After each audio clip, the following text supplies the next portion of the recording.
엘가나의 가정에 한 가지 문제가 생겼습니다. 한나라는 경건하고 정숙한 여인과 결혼을 했지만 아기가 생기지 않은 것입니다. 우리 그리스도인은 하나님을 가정의 주인으로 모시고 있기에 당연히 가정에 문제가 생길 때마다 하나님과 의논하면서 신앙적인 방법으로 해결해 나가야 합니다. 그런데 누구보다 신앙의 본을 따라서 기도로 하나님의 방법으로 문제를 해결해 나가야 할 엘가나는 오히려 그런 신앙적인 방법보다 세상의 관습을 따라서 또 다른 아내를 맞이함으로써 문제를 해결하고자 합니다. 우선 결과는 매우 좋은 것처럼 보였습니다. 그 아내에게서 자녀들이 태어났기 때문입니다. 2절 보면 그에게 두 아내가 있었으니 한 사람의 이름은 한나요 한 사람의 이름은 분인나라. 분인나에게는 자식이 있고 한나에게는 자식이 없었더라 라고 하였습니다. 얼핏 보면 분인나를 아내로 맞이한 엘가나의 방법은 성공한 것처럼 보이고 이로 인해 문제가 해결된 것처럼 보였습니다. 그렇다면 당연히 가정엔 행복과 평안과 기쁨이 몰려와야 했습니다. 그런데 정말 행복하고 안정되고 평안해진 아름다운 가정이 되었습니까? 아닙니다. 두 아내 사이에 갈등과 불화가 끊이지 않았습니다. 6절 보면 여호와께서 그에게 임신하지 못하게 하심으로 그의 적수인 분인나가 그를 심히 격분하게 하여 괴롭게 하더라라고 하였습니다.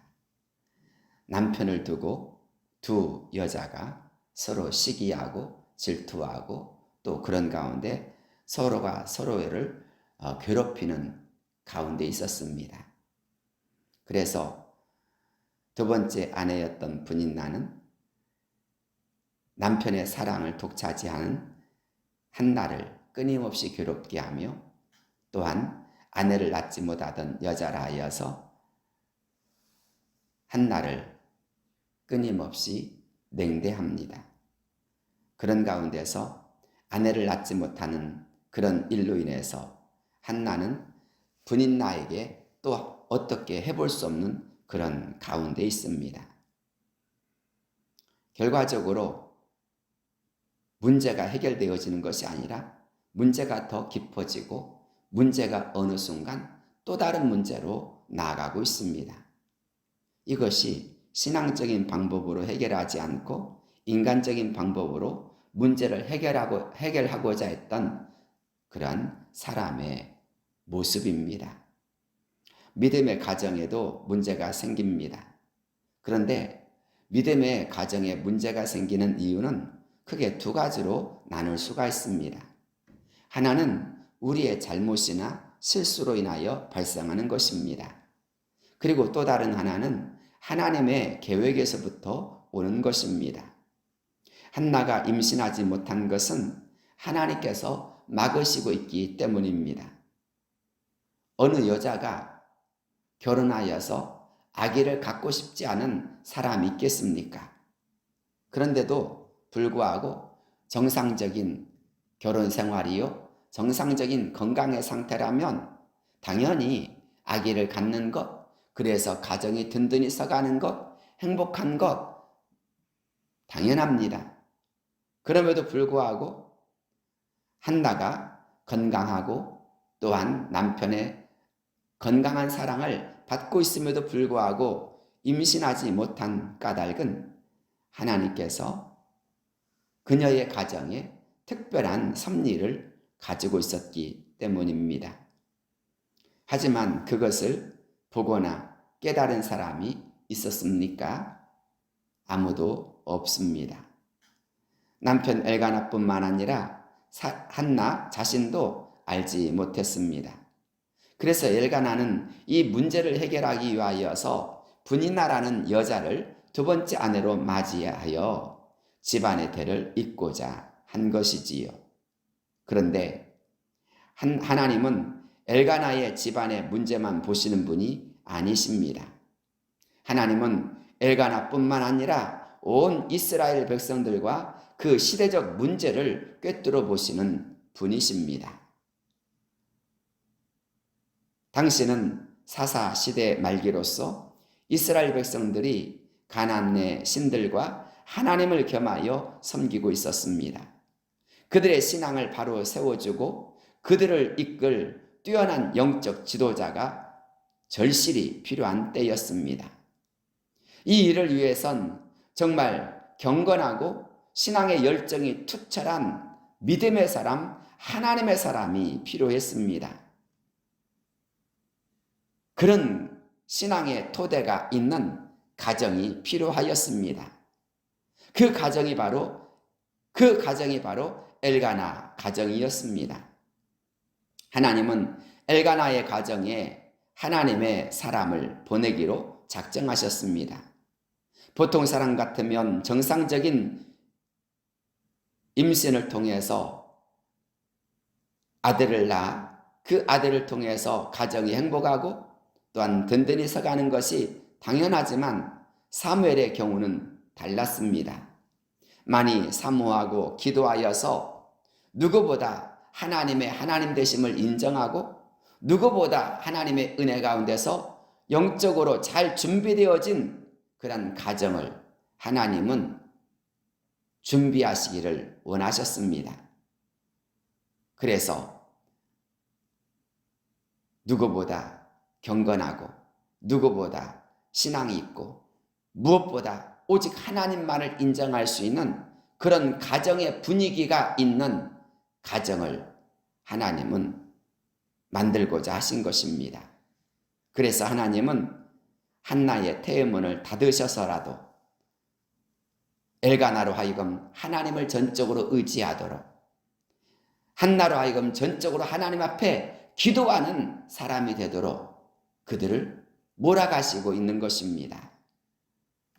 사랑하는 여러분, 하나님이 몰아가실 때가 있음을 믿으십니까?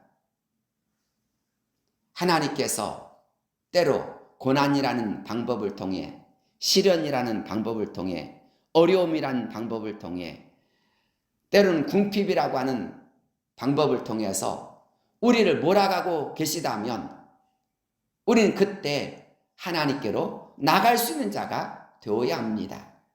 하나님께로 엎드린 자가 되어야 합니다. 다른 수많은 방법이 있다 하지만 그때 가장 빠른 지름길이 있게 마련입니다.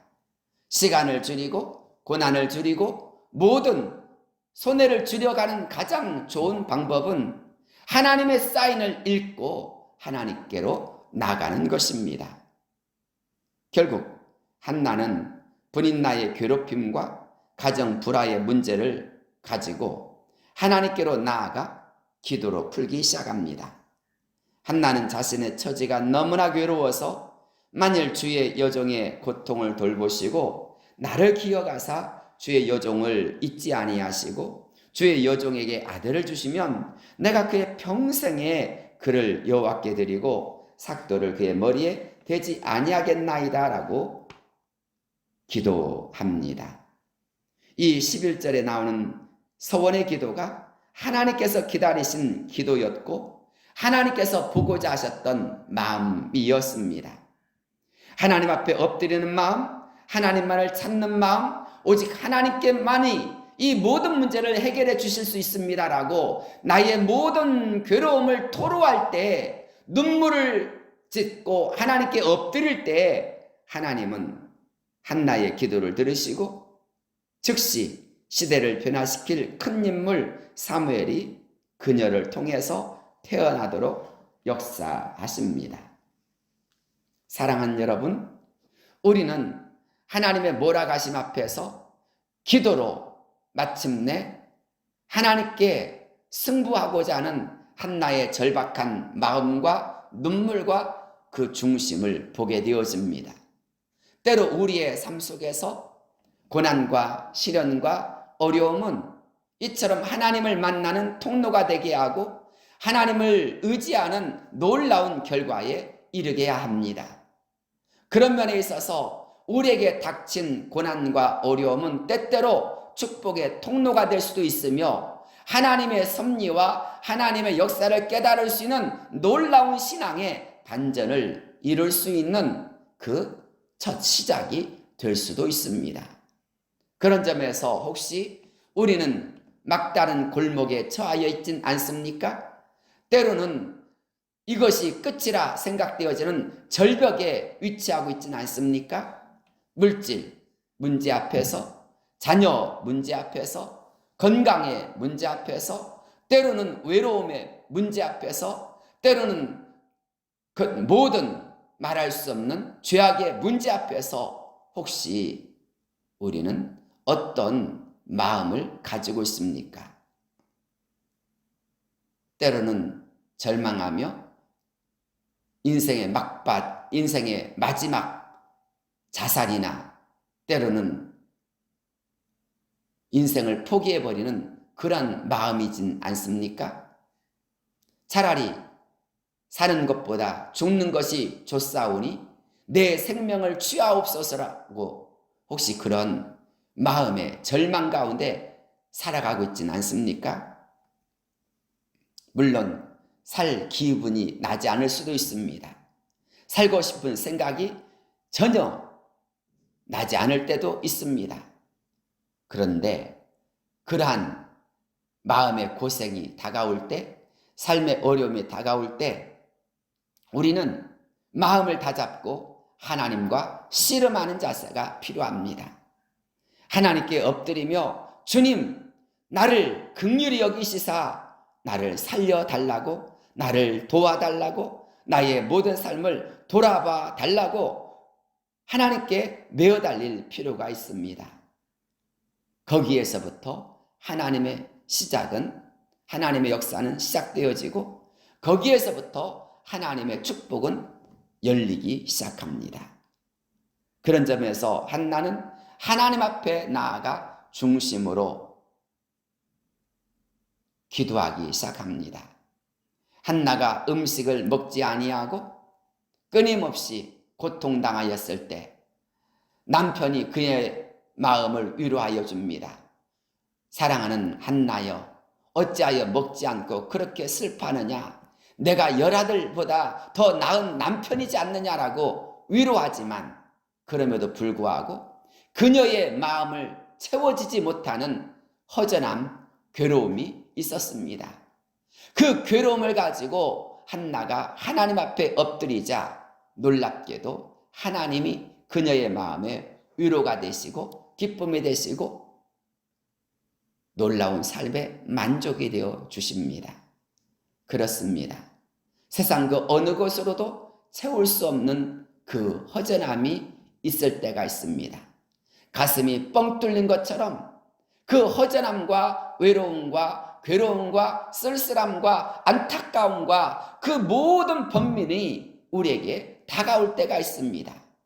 모든 것을 다 가졌지만 채워지지 않는 그 모든 텅 빈 허공을 무엇으로 채우려 하며 무엇으로 해결하려고 하십니까? 하나님이 해결해 주셔야 합니다. 하나님이 도와주셔야 합니다. 하나님이 함께 해 주셔야 합니다. 하나님이 역사해 주셔야 합니다. 그렇다면 우리는 십자가 앞에 나가야 합니다. 십자가 앞에 무릎 꿇고 주님, 내가 이제 왔사오니 나를 맞아 주옵소서, 나를 도와 주옵소서, 나를 긍휼히 여겨 주옵소서, 나를 살려 주옵소서. 이제는 주님만 바라보겠사오니 주여 나를 불쌍히 여기시사 주의 은혜 가운데 승리하게 하옵소서라고 우리는 기도해야 합니다. 거기 그 마음이, 그 기도가, 그 모든 중심이 하나님의 보좌를 움직이고 하나님의 마음에 은총을 입게 되어집니다. 그렇다면 그런 큰 그림을 가지고 우리의 모든 삶을 다스리시는 하나님의 놀라운 역사가 시작될 것입니다.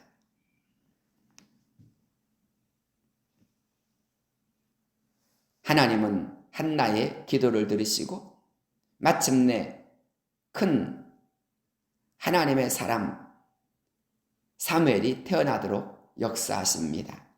사무엘은 자라서 이스라엘의 영적인 지도자가 되어서 이스라엘의 무너진 신앙을 회복시키고 이스라엘의 초대임금 사울을 왕으로 세우는 새 시대를 열어가는 주역이 되었습니다. 이 큰 그림을 볼 수 있다면 우리도 우리에게 닥친 문제에 연연하지 않는 사람이 될 수가 있습니다. 우리의 가정에 내가 이해할 수 없거나 그 원인을 알 수 없는 문제가 발생하였다면 우리도 열심히 기도하고 주님 뜻대로 살기 위하여 몸부림을 치는 그런 자가 되어야 합니다.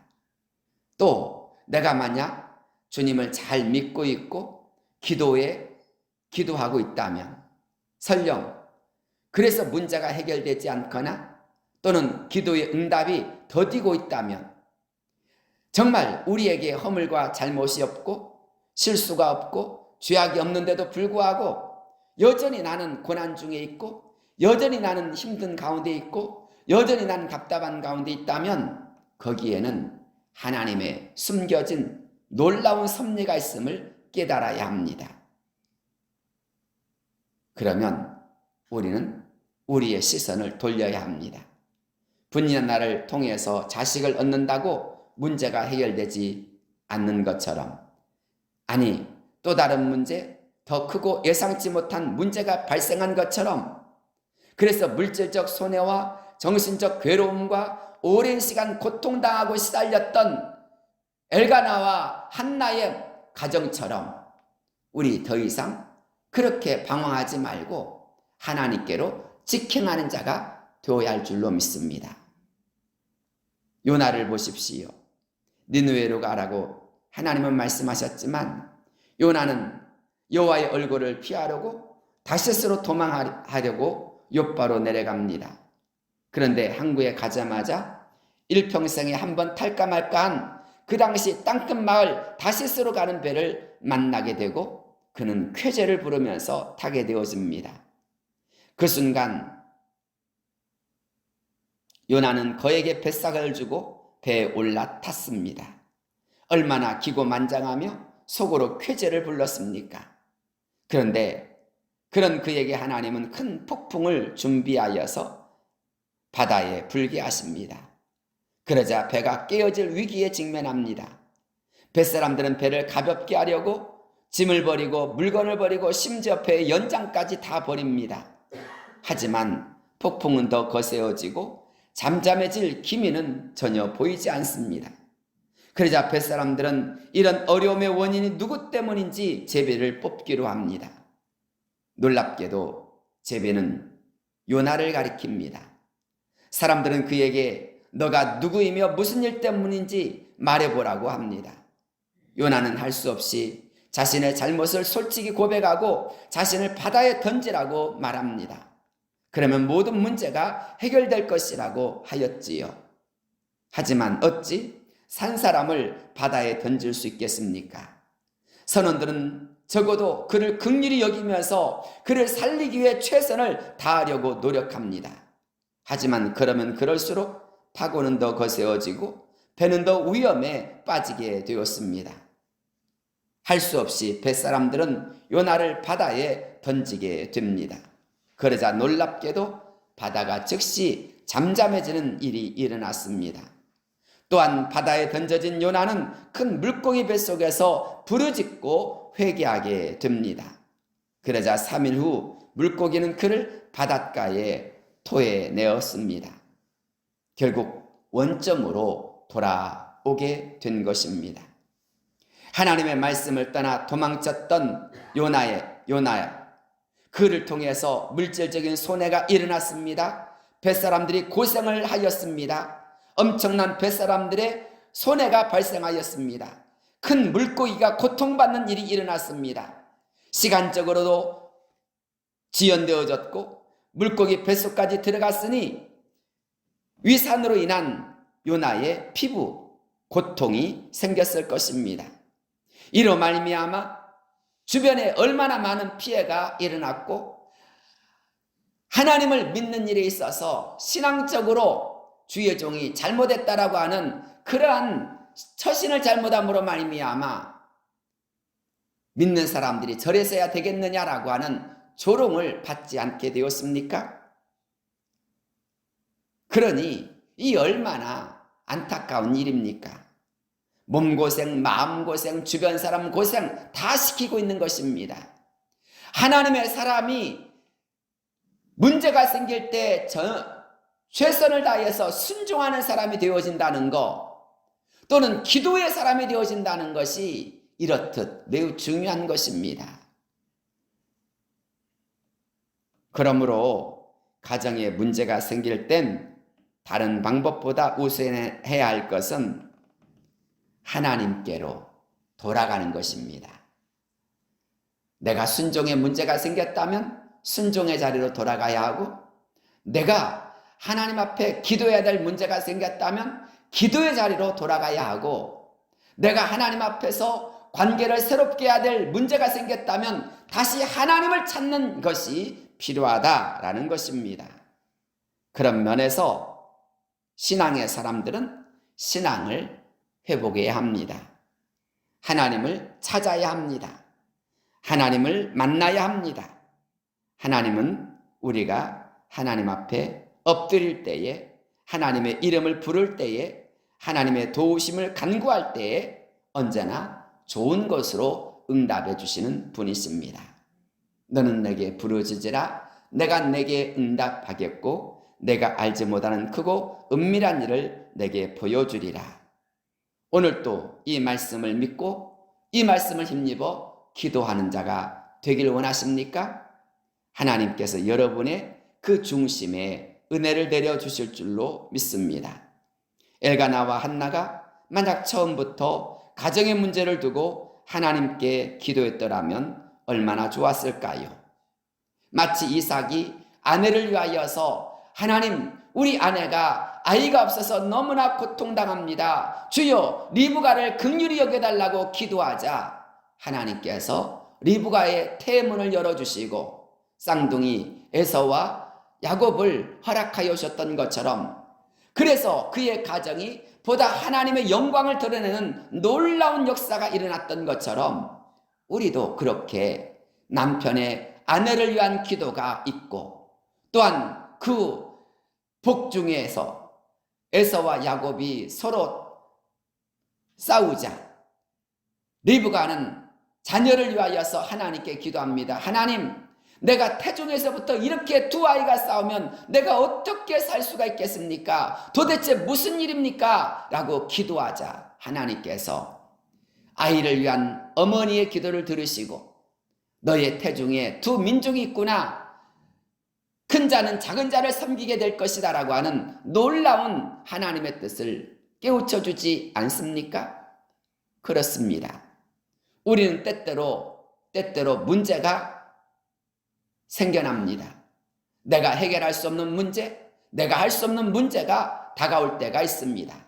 그때 부부가 아내를 위한 남편의 기도가 있고 남편을 위한 아내의 기도가 있다면 부부의 문제가 빨리 해결될 줄로 믿습니다.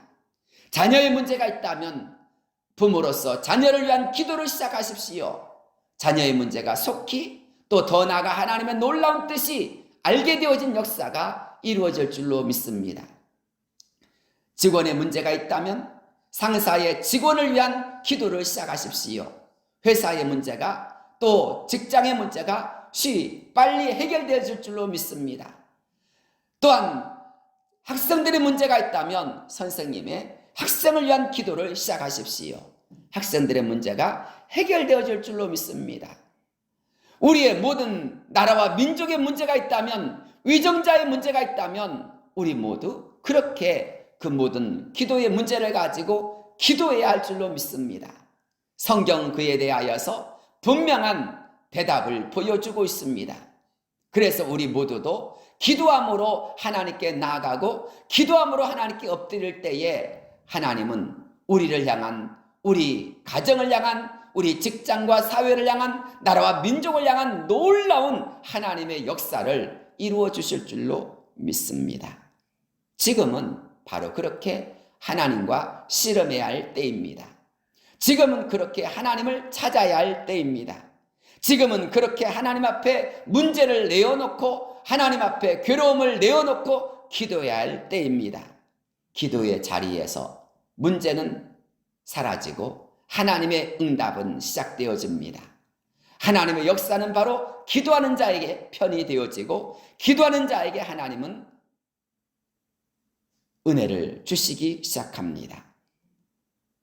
이제 우리의 삶의 승리는 기도에 달려있음을 믿으시기 바랍니다. 기도를 하느냐 하지 않느냐는 엄청난 차이를 불러일으킵니다. 내가 하나님 앞에 있느냐, 나의 문제를 스스로 해결하려냐는 엄청난 결과를 초래합니다. 내 스스로 내 방법을 의지하여서 문제를 해결하고자 한다면 끊임없는 문제가, 또 예상치 못했던 문제가 계속 우리에게 다가올 뿐입니다. 사랑하는 여러분, 문제를 더 복잡하고 더 어렵게 풀어가려고 하지 마십시오. 나 때문에 주변 사람들에게 피해를 주거나 나 때문에 더 시간적으로 더 오랜 고난이 가중되어지는 그런 결과를 초래하지 마십시오. 가장 빠른 문제 해결 방법이 있음에도 불구하고 왜 돌아가려고 하십니까? 하나님 앞에 엎드리면 하나님께서 역사해 주시는 크고 놀라운 하나님의 큰 그림을 보게 될 것입니다. 하나님의 뜻을 깨닫게 되어지고 하나님의 복을 누리게 되어지고 하나님의 평안을 누리게 되어지고 하나님의 기적을 체험하게 되어지고 승리의 신앙의 삶을 살게 될 것입니다. 우리 모두 기도의 응답과 하나님의 복 주시는 은혜를 마음껏 누릴 수 있는 신앙의 첫걸음을 오늘 시작해 보시지 않겠습니까?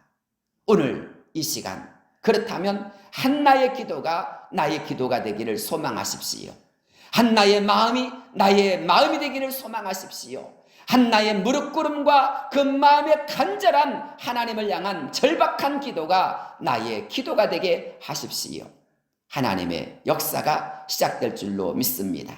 이 아침은 바로 그 시작을 여는 첫걸음이 될 줄로 믿습니다. 기도하겠습니다. 걸어가시고 내려오신 하나님 아버지, 오늘 우리의 마음의 문을 엽니다. 우리의 모든 문제를 가지고 주님 앞에 간절한 마음으로 엎드리기를 원합니다. 우리는 기도해야 된다, 또한 하나님 앞에 엎드려야 된다는 말을 수도 없이 들었습니다. 또한 너무나도 잘 알고 있습니다. 기도밖에 다른 방법이 없음을 잘 압니다. 그럼에도 불구하고 한나와 같은 절박한 마음으로 엎드리며 괴로워하며 신음하며 주여 나를 불쌍히 여겨달라고 기도하지 못했던 것 용서하여 주옵소서. 늘 기도한다라고 하였지만 대충 기도하거나 또한 인간적인 또 다른 방법을 앞세워서 끊임없이 내 생각과 방법을 추구하려 하며 사람을 의지하려 하였던 것 용서하여 주옵소서. 이제 하나님 앞에 간절한 마음으로 기도하기를 원하오니 우리의 마음을 긍휼히 여겨주시고 응답해 주옵소서. 도와 주옵소서. 살려 주옵소서. 하나님이여, 우리를 향한 하나님의 놀라운 기적과 은혜를 시작하여 주옵소서. 주 없이 살 수 없습니다. 주님을 따라서는 아무것도 할 수 없습니다. 그래서 십자가 보좌 앞에 나와 싸운즉 주여 저희를 살려주시고 주여 저희를 도와주시고 주여 저희를 긍휼히 여겨 주시옵소서. 예수님의 이름으로 간절히 기도드리옵나이다.